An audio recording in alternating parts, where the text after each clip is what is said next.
அனைவருக்கும் வணக்கம். இன்றைய தினமணி செய்தித்தாள்ல என்ன செய்திகள் இருக்கு அப்படின்னு சொல்லி பார்ப்போம். முதல்ல வந்து பார்த்தீங்கன்னா, என்ன குடுத்திருக்காங்கன்னா, ஒரு முக்கியமான வழக்கு.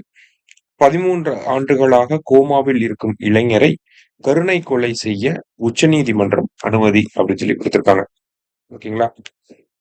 அதாவது இந்தியாவ பொறுத்தவரைக்கும் பார்த்தீங்கன்னா, கோமால இருக்கக்கூடியவங்கள இங்கிலீஷ்ல என்னன்னு சொல்லுவாங்கன்னா, வெஜிடேட்டிவ் ஸ்டேட் அப்படின்னு சொல்லுவாங்க. ஓகேவா? கோமால இருக்கவங்கள வெஜிடேட்டிவ் ஸ்டேட் அப்படின்னு சொல்லுவாங்க. இந்த மாரி வெஜிடேட்டிவ் ஸ்டேட்ல இருக்கிறவங்கள என்ன பண்ணலாம்னா கருணை கொலை பண்ணலாம் அப்படிங்கிறது உச்சநீதிமன்றத்தோட முந்தைய தீர்ப்புகளின் வழி நம்ம தெரிஞ்சுக்கிறோம். சரிங்களா? அப்ப ஏன் ஒருத்தர கருணை கொலை பண்ணணும்? என்ன காரணங்கள்லாம் இருக்கு? எப்படி பண்ணுவாங்க? அதற்கான வகைகள் என்ன? இந்தியாவுல அதற்கான சட்டங்கள் ஏதாவது இருக்கா? உச்சநீதிமன்றத்தினுடைய கைட்லைன்ஸ் ஏதாவது இருக்காங்கிறத இதுல குடுத்திருக்காங்க. நம்ம பார்க்க போறோம். அததான் பார்க்க போறோம். ஸோ இத வந்து இங்கிலீஷ்ல யுத்தனேஷியா அப்படின்னு சொல்லுவாங்க. சரியா? யுத்தனேஷியா அப்படிங்கிறது 2 வகைகள்ல இருக்கு. யுத்தனேஷியாவ 2 டைப்ஸா நம்ம சொல்லலாம். ஒண்ணு ஆக்டிவ் யுத்தனேஷியா, இன்னொன்னு பாசிவ் யுத்தனேஷியா. நம்ம இதுக்கு முன்னாடி நெறைய டைம் இத பத்தி பார்த்திருக்கோம். அகைன் பார்ப்போம். சரியா? ஆக்டிவ் யுத்தனேஷியா அண்ட் பாசிவ் யுத்தனேஷியா அப்படின்னு சொல்றாங்க. இப்போ உதாரணத்துக்கு நான் வந்து வெஜிடேட்டிவ் ஸ்டேட்ல இருக்கேன். நான் வந்து கோமால இருக்கேன் அப்படின்னா, என்ன 2 விதங்கள்ல கருணை கொலை பண்ண முடியும். அதான் இந்த ஆக்டிவ் அண்ட் பாசிவ் அப்படிங்கிறது. சரியா? ஸோ ஆக்டிவ் யுத்தனேஷியா படி என்ன கருணை கொள்ளை பண்ணணும் அப்படின்னா என்ன பண்ணுவாங்கன்னா, அப்ப நான் கோமால இருக்கேன்னா, எனக்கு குளுக்கோஸ் இந்த மாரி ஏதாவது போட்டிருப்பாங்க. ஸோ அதுல ஒரு இன்ஜெக்ஷன போட்டு என்ன கொல்லலாம். Lethal injection. ஓகேங்களா? உடனடியா எனக்கு வந்து இறப்பை ஏற்படுத்துற மாரியான அந்த விஷ ஊசிகள்லாம் இருக்கு இல்லையா? அந்த மாரி ஏதாவது ஒரு லீத்தல் இன்ஜெக்ஷன போட்டு என்ன கொல்லலாம். ஓகேவா? அல்லது பாசிவ் யுத்தனேஷியா படி பார்க்கிறப்ப, இப்ப நான் கோமால இருக்கேன்னா, நான் உயிரோட இருக்கிறதுக்குன்னு ஏதாவது ஒரு கோமாலயே இருந்தாலும் உயிரோட தான் இருக்கேன். இப்ப உயிரோட இருக்கிறதுக்குன்னு ஏதாவது ஒரு ட்ரீட்மெண்ட்ட பண்ணுவாங்க. ஏதாவது வந்து அ லைக் வந்து ஆக்ஸிஜன் சப்போர்ட் இருக்கலாம். இல்ல நியூட்ரிஷனல் சப்போர்ட் ஏதாவது இருக்கலாம். இந்த மாரி ஏதாவது ஒண்ணு பண்ணுவாங்க. அந்த சப்போர்ட்ட நிப்பாட்டிட்டாங்கன்னா என்ன ஆகும்? எனக்கு ஆட்டோமேட்டிக்கா வந்து நேச்சுரலாவே வந்து எனக்கு இறப்பு அப்படிங்கிறது நேச்சுரல் டெத்தாவே நான் ஆயிடுவேன். இல்லையா? எனக்கு வந்து லைஃப் சப்போர்ட் சிஸ்டம்ஸ் வந்து இருக்கு. அத வந்து நிப்பாட்டிட்டாங்க. அந்த ட்ரீட்மெண்ட் பண்றத எனக்கு நிப்பாட்டிட்டாங்கன்னா, என்னால பொழைக்க முடியாது அப்படின்னா, நேச்சுரலாவே நான் இறந்து போயிடுவேன். இல்லையா? ஸோ இத வந்து பாசிவ் யுத்தனேஷியா அப்படின்னு சொல்லுவாங்க. ஓகேவா? ஸோ கருணை கொலையில முதல் வகையில வந்து பார்த்தீங்கன்னா, ஒரு இன்ஜெக்ஷன போட்டு கொல்றது. 2வது வகையில வந்து பார்த்தீங்கன்னா, ஆட்டோமேட்டிக்கா சப்போர்ட் பண்றது நிப்பாட்டினோம்னா, ஆட்டோமேட்டிக்கா நம்ம இறந்துருவோம் அப்படிங்கிறது. ஸோ இதுல கருணையே இல்ல அப்படிங்கறது சொல்லக்கூடாது. அதுதான் கருணை கொலை அப்படின்னு சொல்றாங்க. ஸோ ஆக்டிவ் யுத்தனேஷியா அண்ட் பாசிவ் யுத்தனேஷியா இப்படிதான் இருக்கு. இதுல இந்தியாவுல எத அலோவ் பண்ணியிருக்காங்க அப்படின்னா, ஆக்டிவ் யுத்தனேஷியா அப்படிங்கிறத உச்சநீதிமன்றம் இந்தியாவுல பேன் பண்ணியிருக்காங்க. ஸோ இத நம்ம பண்ண முடியாது. ஓகேவா? ஆனா பாசிவ் யுத்தனேஷியா அப்படிங்கிறத பண்ணலாம்.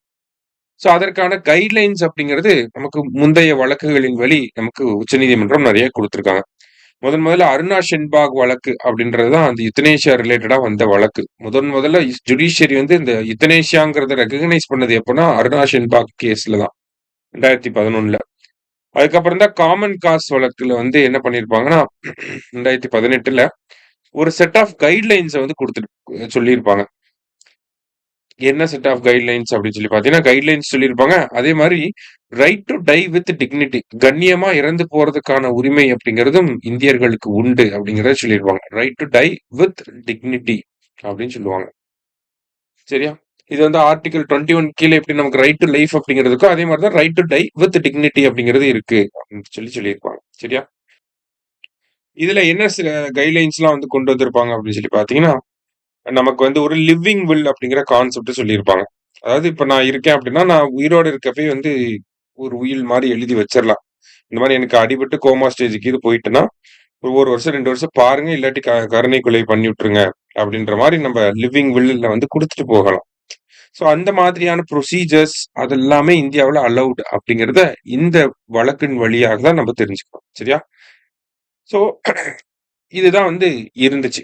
இப்ப இந்த வழக்கு என்ன அப்படின்னு சொல்லி பார்த்தீங்கன்னா, ஹரிஷ் ராணா அப்படிங்கிற ஒரு நபர் 2013ஆம் ஆண்டு என்ன பண்றாரு அப்படின்னா, 4வது மாடியிலிருந்து கீழ விழுந்துடுறாப்ல. அதனால அவர் வந்து கோமா ஸ்டேஜ்க்கு வந்து போயிடுறாரு. ஸோ அவர கருணை கொலை பண்ணணும் அப்படின்னு சொல்லி அவங்களுடைய பெற்றோர்கள் வந்து நினைக்கிறாங்க. ஓகேவா? ஸோ அந்த வழக்கு கடைசியா உச்சநீதிமன்றம் வரைக்கும் வருது. உச்சநீதிமன்றம் என்ன பண்றாங்க? அவங்கள கருணை கொலை நீங்க பண்ணலாம் அப்படின்னு சொல்லி அனுமதி வழங்கியிருக்காங்க. இப்ப 2018ல போட்ட கைட்லைன்ஸ் படி இதுவரைக்கும் யாரையும் கருணை கொலை பண்ணதுக்கு உச்சநீதிமன்றம் அனுமதிச்சது கிடையாது. இப்பதான் முதலா ஒரு நபர வந்து கருணை கொலை பண்ண போறாங்க. ஸோ யார் அந்த நபர் அப்படின்னா, ஹரிஷ் ராணா அப்படிங்கிற அந்த நபர். ஸோ ஹரிஷ் ராணா வழக்கு 2026 இதையும் நம்ம தெரிஞ்சு வச்சுக்கணும். சரியா? கருணை கொலைனா என்ன? அதனுடைய வகைகள் எல்லாமே இங்க நம்ம படிச்சு வச்சுக்கிறது நல்லது. ஏன்னா போன குரூப் 1 எக்ஸாம்ல தான் கேட்டுருந்தாங்க. காமன் காஸ் அப்படிங்கிற இந்த வழக்கு எதோட தொடர்பு படுத்தி வருது அப்படின்னு சொல்லி. சரியா? ரைட். அடுத்ததா வந்து பாத்தீங்கன்னா, இன்றைய திருக்குறள். "பொறியின்மை யார்க்கும் பழியன்று அறிவறிந்து ஆள்வினை இன்மை பழி" அப்படின்னு சொல்லி குடுத்திருக்காங்க. "நன்மை விளைவிக்கும் ஊழ் இல்லாதிருத்தல் யார்க்கும் பழியன்று. அறிய வேண்டியவற்றை அறிந்து முயற்சி செய்யாதிருத்தலே பழி" அப்படின்னு சொல்லி குடுத்திருக்காங்க. ஓகேவா? சோ வேலையே செய்யாம அவங்களுக்கு ஒண்ணுமே தெரியாம இருக்கிறது கூட பழி கிடையாது. குற்றம் கிடையாது. ஆனா எல்லாமே தெரிஞ்சுக்கிட்டு எதுவுமே பண்ணாம இருக்கிறது தான் பெரிய குற்றம் அப்படின்னு சொல்லி சொல்றாங்க. திருக்குறளின் 618 அதிகாரம் ஆள்வினை உடைமை அப்படிங்கிற அதிகாரத்துல. சோ இன்றைய செய்தித்தாள்ல இருந்து முக்கிய விஷயங்கள வந்து பார்த்திருக்கோம். நன்றி.